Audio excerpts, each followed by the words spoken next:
Бәріне сәлем керек арнасының көрермендері. Неге күн сайын жержаңғақ жеуіміз керек? Жержаңғақ дәрумендер мен минералды заттар жиналған қуат көшінің қайнар көзі.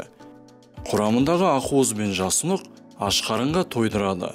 Ол конфет, бутерброд, шұжық, қантты күлше нан секілді зиянды тағамдарға қарсы пайдалы балама өнім. Ең бастысы бұл өнімді тұтынар кезде ащы тұзды қаптамадағы өнімдерін жемегеніңіз дұрыс болады. Жержаңғақтың құрамында не бар? Ақуыз.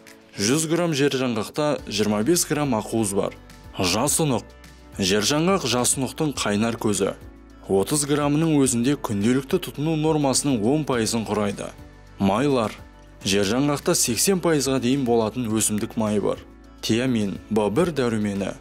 Жүректі, бұлшық етті, жүйке жүйесін қорғап, сіңірілген асты энергияға айналдырады. Фолий қышқылы. Жасушалардың өсуіне көмектеседі. Бұдан басқа құрамында минералды заттардан марганец, цинк, мыс, фосфор, селен және темір бар. Жержаңғақ негізінде жаңғақтарға емес, бұршақ тұқымдастарға жатады. Бұл өнімде кез келген жаңғақпен салыстырғанда ақуыз өте көп.